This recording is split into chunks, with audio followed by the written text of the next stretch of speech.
Nós convidamos novamente ao palco o presidente do IFL Santa Catarina, Pedro Fernandes, para apresentar e mediar o keynote Protecionismo ou Livre Mercado. Nós salientamos que essa palestra será em inglês e nós estamos disponibilizando aparelhos, né, fones, no hall para quem quiser pegar, ok? Por favor, Pedro.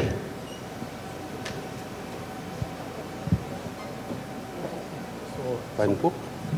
Me chama de informal, né? Então as contas eu volto sempre um pouco. Boa tarde novamente.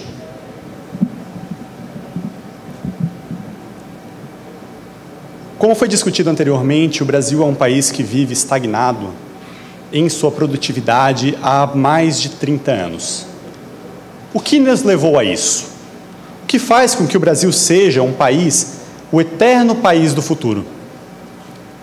Vivemos sempre sob a pressão de grupos organizados que se mobilizam para tomar parte do Estado de forma a controlar o seu espaço, o seu quinhão. Dessa forma, é importante compreender quais são as diferenças entre uma economia que é pautada no livre mercado e na livre iniciativa para aquela que não é. Pois se um dia acreditamos que fechar a economia em nome de uma indústria nascente poderia ser o ideal, depois de 30 anos, nós percebemos que muitas vezes isso não funciona como nós gostaríamos.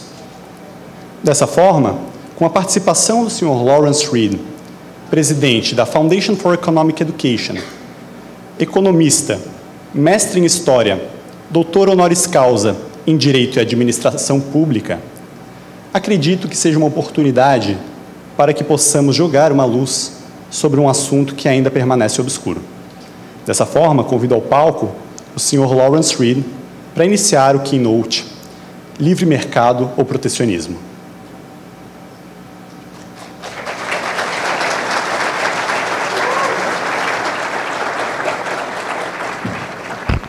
Teste. Thank you, Pedro. Thank you, ladies and gentlemen. Pedro. Obrigado, senhoras e Thrilled to be senhores. here. Estou What muito an animado de exciting estar place to aqui. be. Que lugar fantástico de estar para as oportunidades mais incríveis de um país. Ver e conhecer e falar com tantas pessoas jovens que têm paixão sobre as ideias da liberdade neste momento crítico da história do Brasil. É um momento muito animador e especial. Então eu trago para vocês boas palavras de todos os nossos colegas da Fundação de Educação Econômica e nós os saudamos por esse esforço nobre que vocês têm na ideia mais nobre do mundo, que é de que as pessoas serão livres. Estamos muito felizes de ser uma parte disso. My topic for the next 25 minutes or so is free trade versus protectionism. Livre mercado versus protecionismo. A maioria dos economistas hoje vai argumentar que livre mercado é algo bom. Inclusive, eu não lembro a última vez que conheci um economista que falou de que as pessoas não deveriam ser livres para trocar. Se eu ouvisse algo assim como de um economista, eu falaria que você não poderia ser um economista se você é contra as pessoas fazerem comércio. Isso é contra a economia em si. Mas é importante para nós lembrar que, de tempos em tempos, qual o motivo para o livre comércio existir?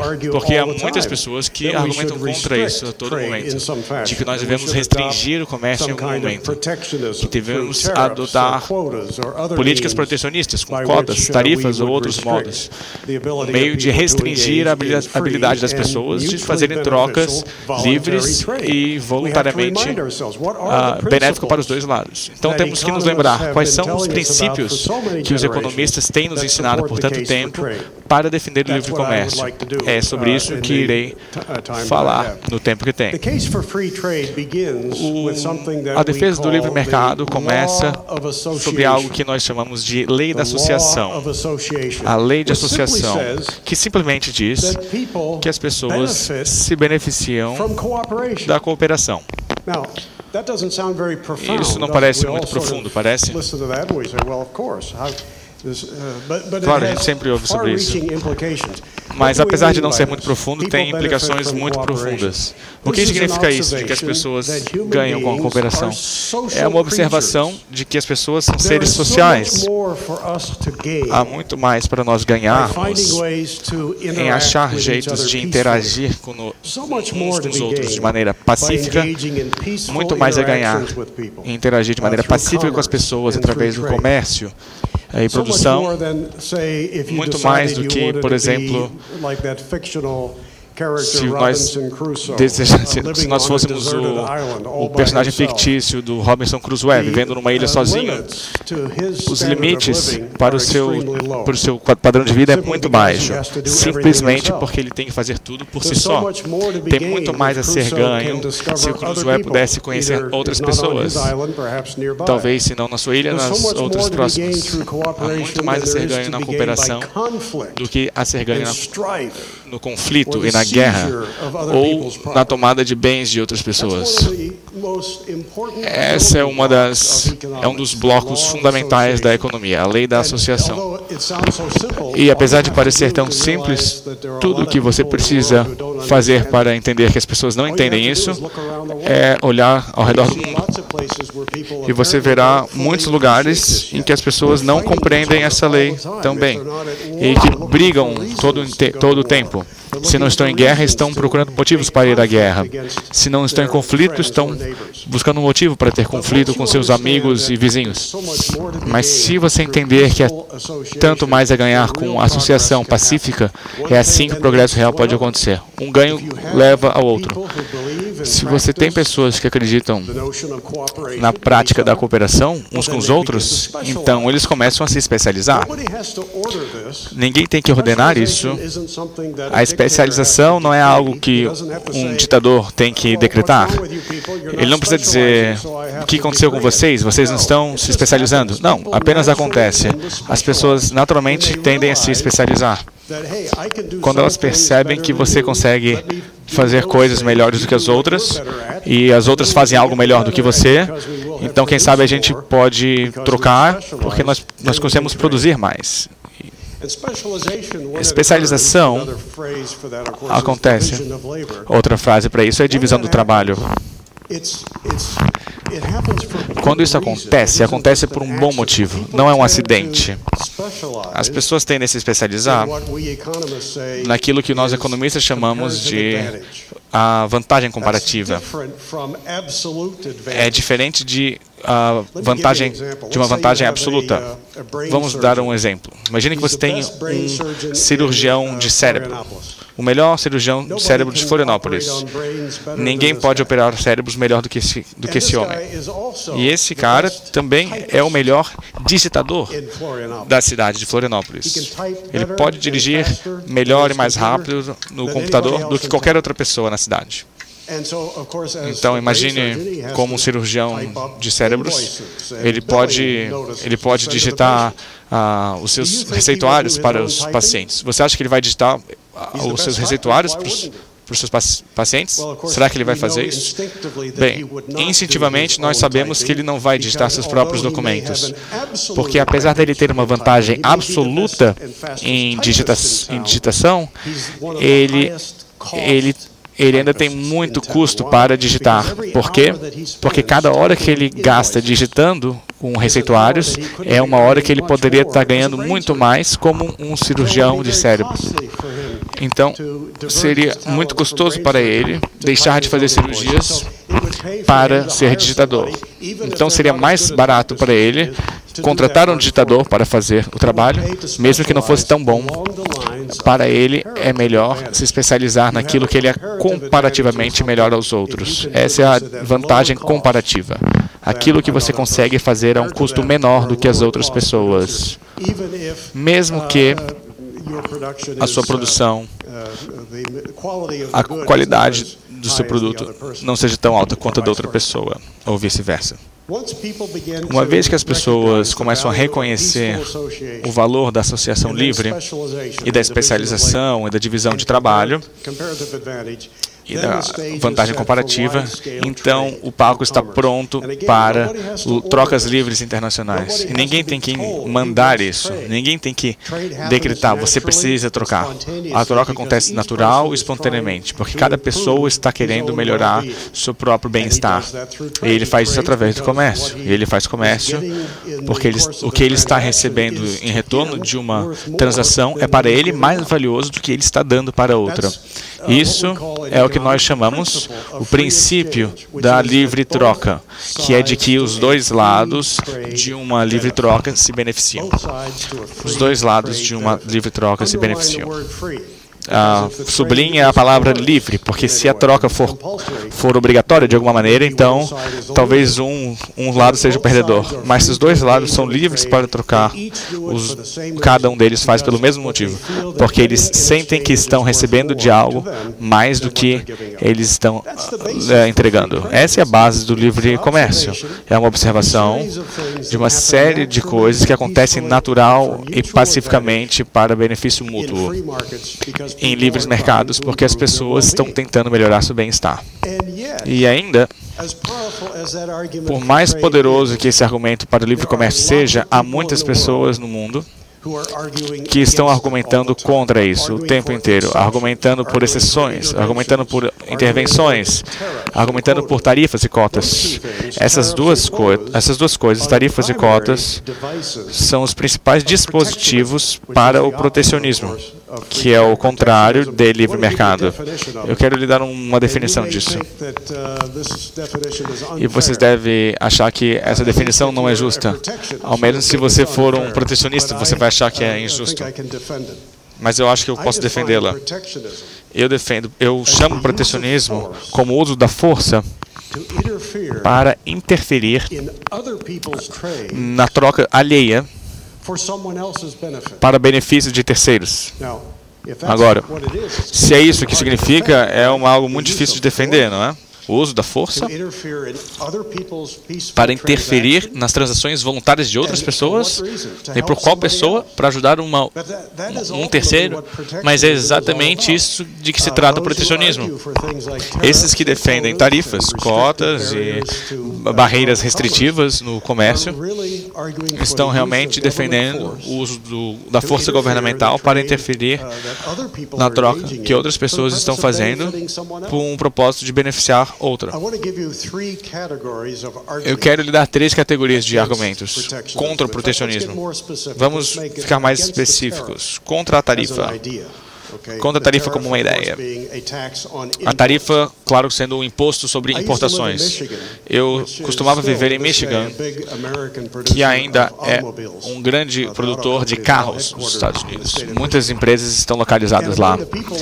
E entre as pessoas desse estado, sempre foi muito popular para Washington colocar impostos em carros estrangeiros, como carros japoneses. Então, todos os anos que eu morei em Michigan, eu sempre defendi livre mercado contra pessoas que diziam, eu não quero os carros japoneses vindo para os Estados Unidos.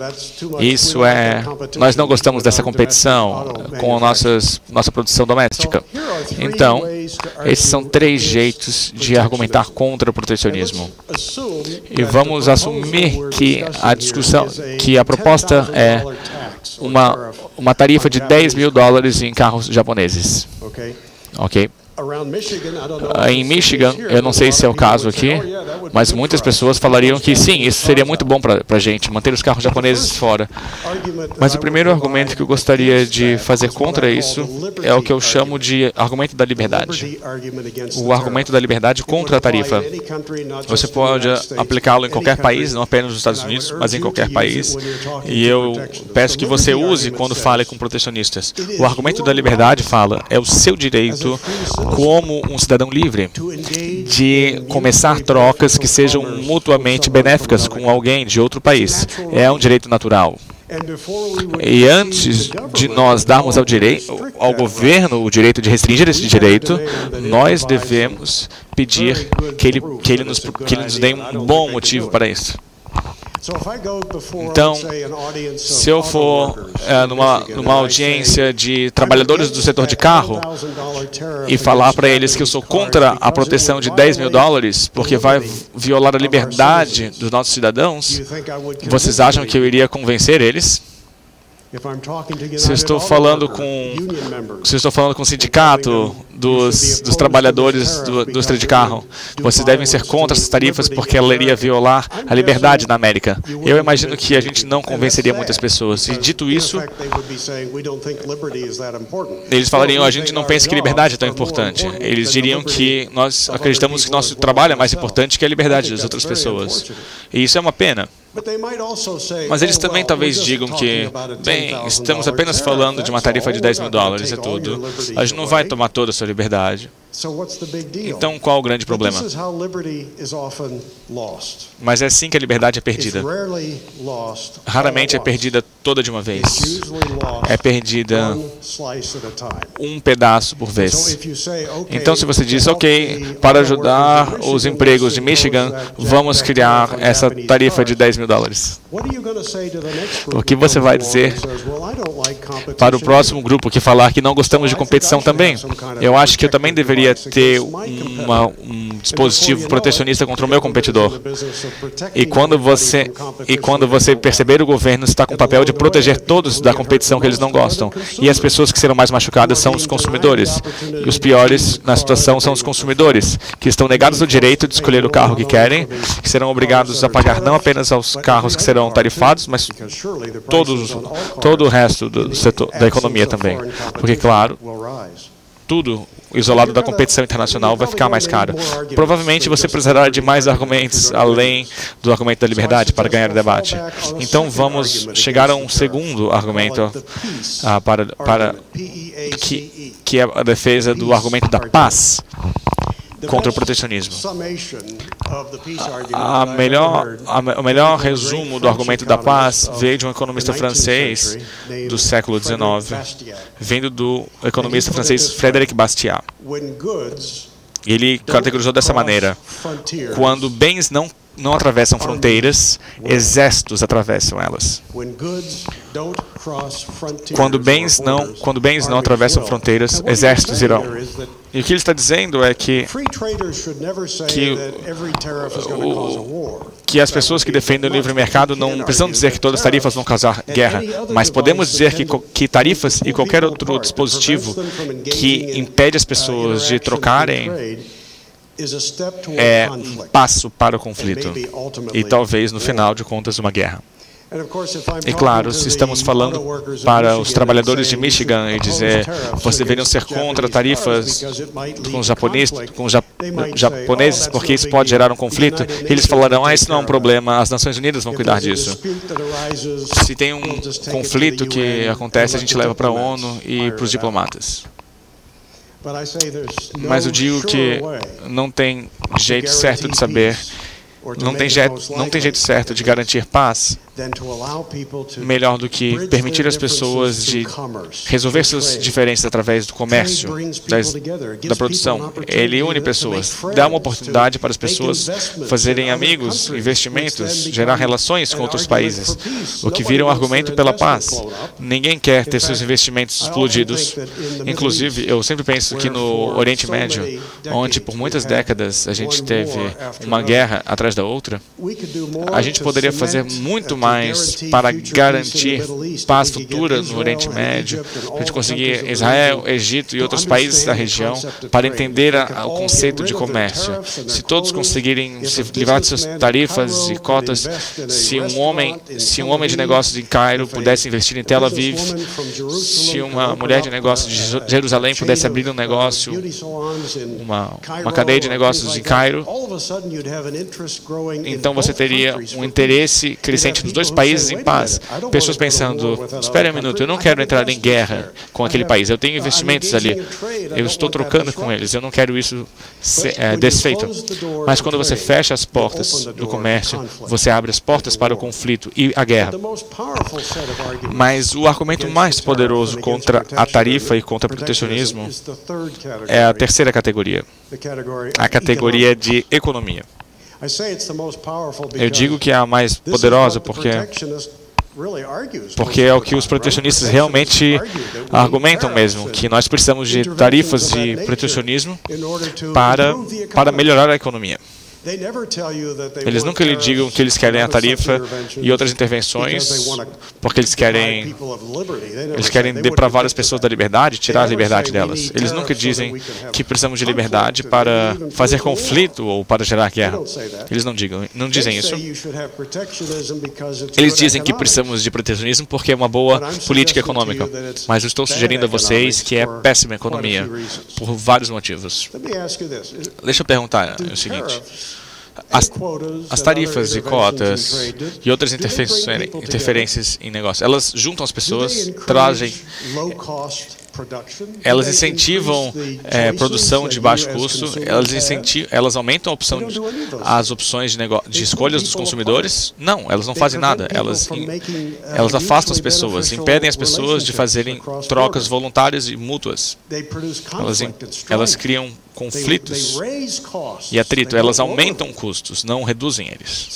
Então, na superfície parece que seria muito pouco provável que simplesmente interferir no comércio, fazê-lo mais custoso, iria melhorar a vida das pessoas. Talvez melhore as coisas para a empresa protegida.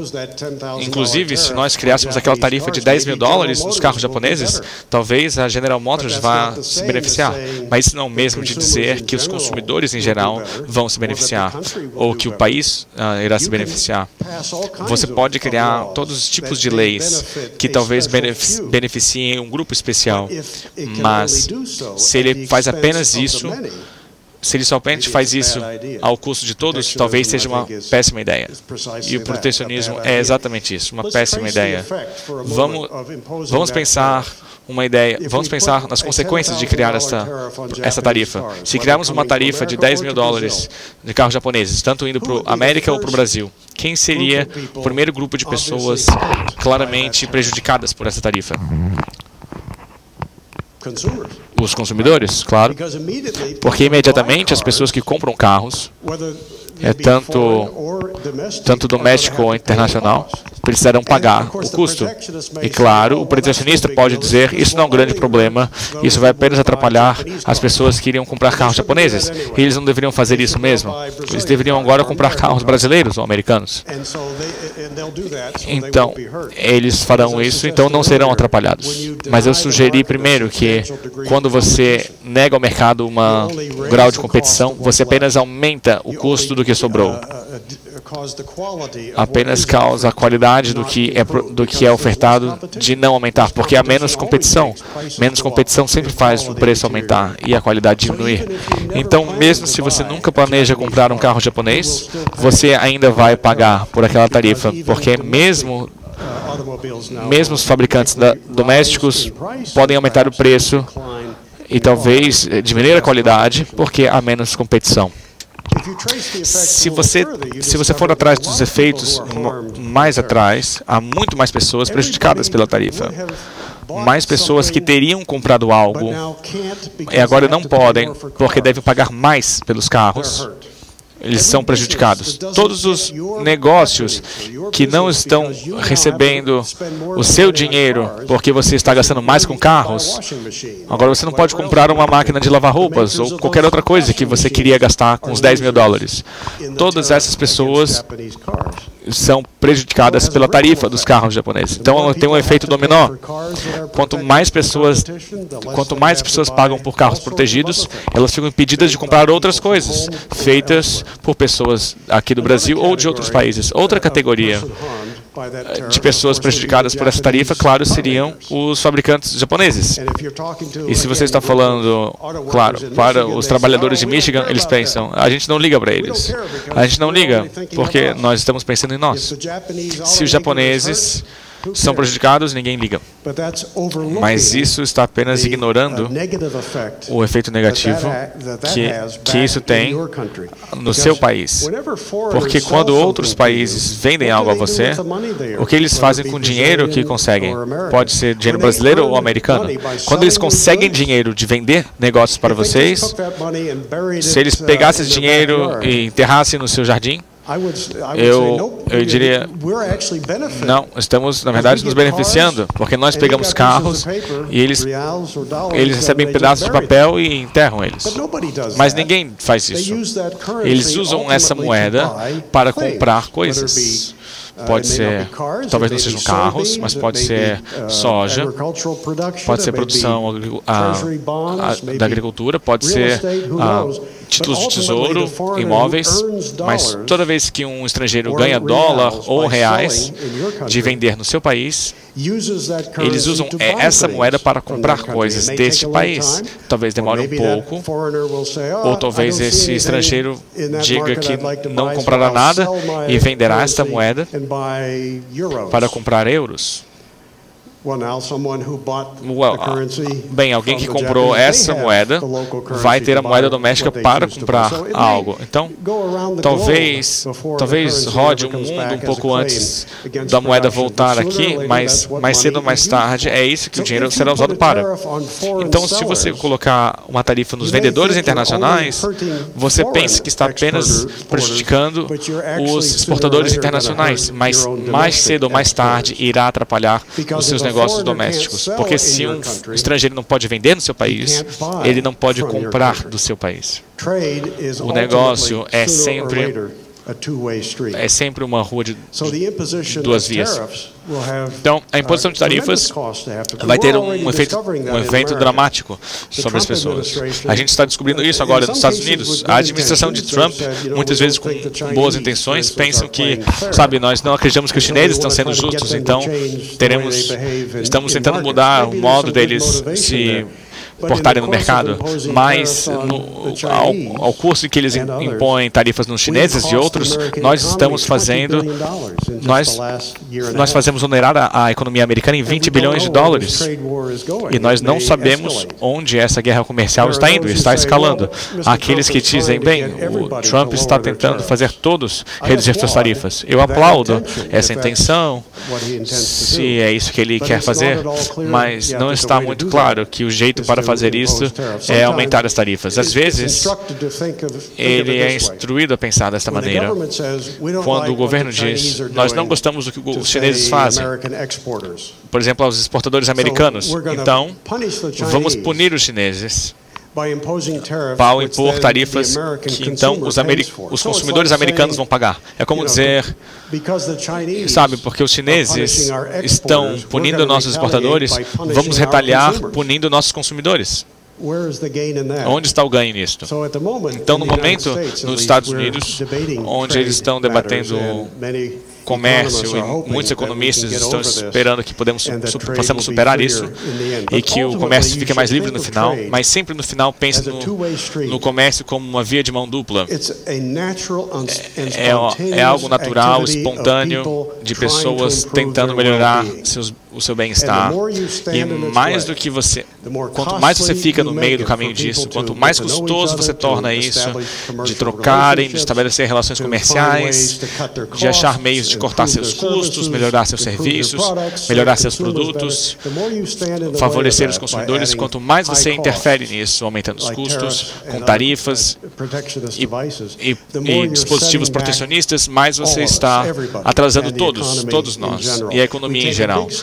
Nós já evoluímos muito daquele ambiente do Robinson Crusoe em que todos têm que fazer tudo, porque o governo tornou muito difícil para eles comprar algo dos outros. Nós não devemos chegar nessa direção, e sim na outra, que é a cooperação mais leve possível entre povos de diferentes países. É por isso que, se eu tivesse o meu modo agora, eu adoraria de dizer, hey, Estados Unidos, e aqui estou no Brasil, vamos ter completo livre mercado entre nossos países.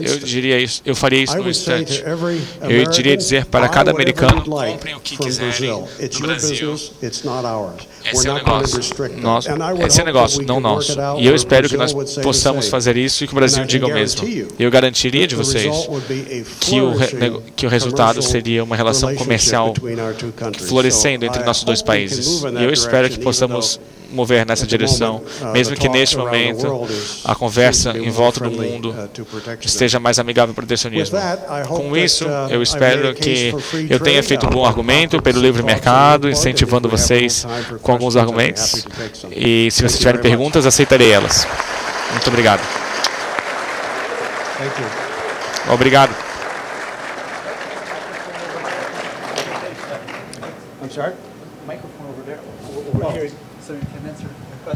Okay, from out here? Okay, vou responder aqui de fora do púlpito. Will someone be calling on questioners? Alguém vai falar perguntas? Eu recebi as perguntas aqui. Ok, obrigado. Tem uma questão brilhante, uma pergunta brilhante aqui. Aqui em Brasil nós tivemos uma discussão algumas semanas atrás, 2 semanas atrás, sobre leite importado de outros países, porque nós tínhamos uma tarifa de leite importado. E isso foi pedido por muitos produtores, de que o Brasil é muito orgulhoso de produzir leite. Então os produtores disseram que se nós importássemos leite barato de outros lugares, nós iríamos levar à falência muitos produtores. Então, como nós deveríamos lidar com essa situação? O que deveríamos falar ao presidente como lidar com essa situação para melhorar a qualidade de vida dos brasileiros? Boa pergunta. Bem, o que sobre a importação do leite? Será que o Brasil deveria permitir a livre importação sem tarifas? Será que nós iríamos levar os produtores de leite à falência? Sabe, eu consigo pensar num país que 30 anos atrás decidiu, resolveu esse problema, e foi a Nova Zelândia. A Nova Zelândia, até a metade da década de 80, tinha um grande protecionismo no setor da agricultura.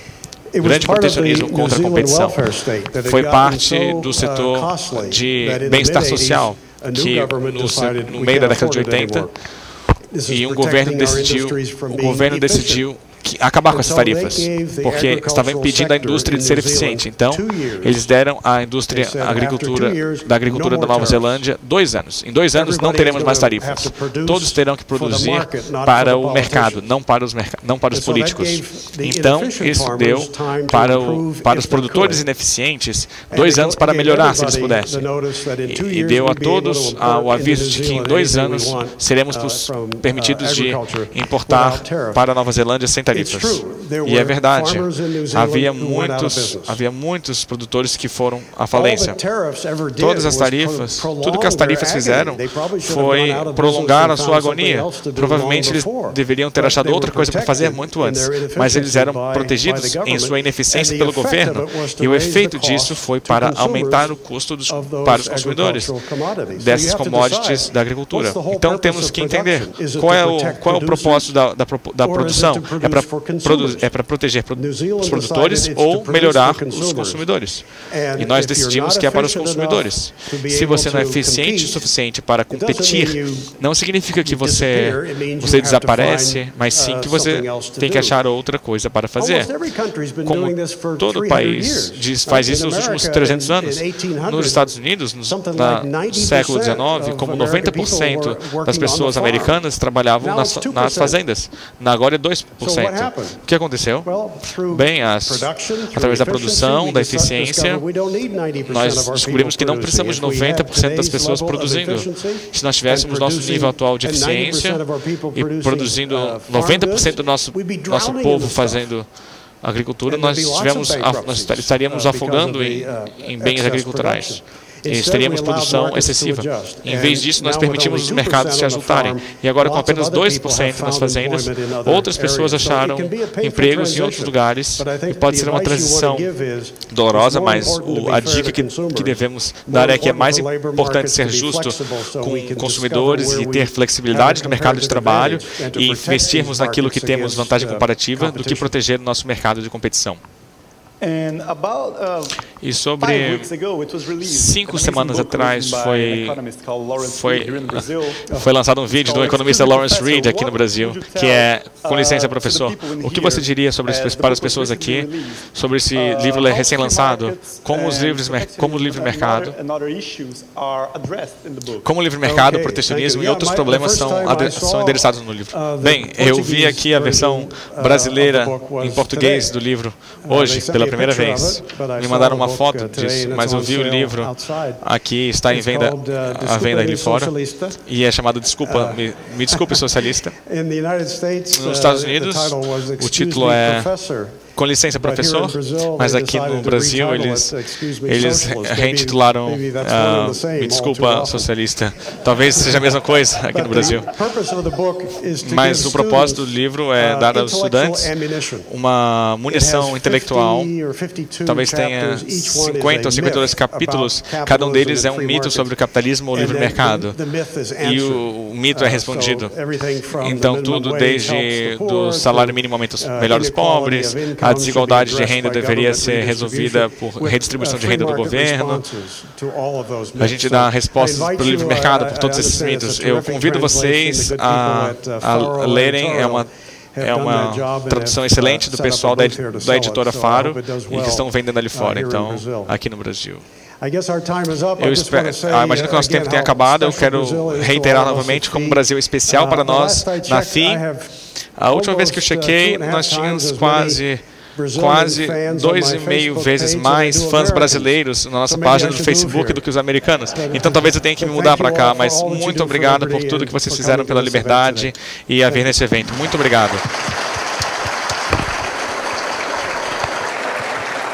Realmente fica a recomendação para acompanharem o trabalho da Foundation for Economic Education e o trabalho do Sr. Lawrence Reed, que preside a organização nos últimos 10 anos.